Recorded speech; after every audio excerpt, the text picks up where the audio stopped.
3-ball juggling tricks. This one is the yo-yo and the magnet that I showed you a little bit in the 2-ball juggling trick session. So how do we do it with 3? Well, here's what we need to be able to do.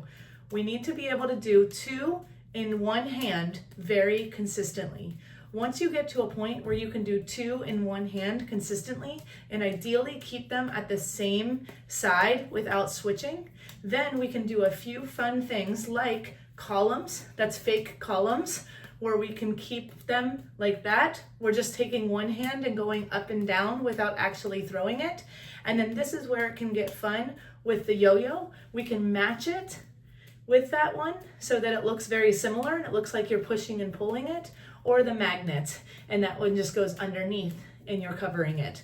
So the first step is to get consistent with 2 in one hand, and the next step is just to get comfortable with that third one, being able to just move it along in columns or in that yo-yo or in that magnet, and being able to just kind of move it around, and you don't even have to be throwing it, which is pretty neat. So there you go, 3-ball juggling, yo-yo, magnet, and even columns. Enjoy. Remember, that's amazing.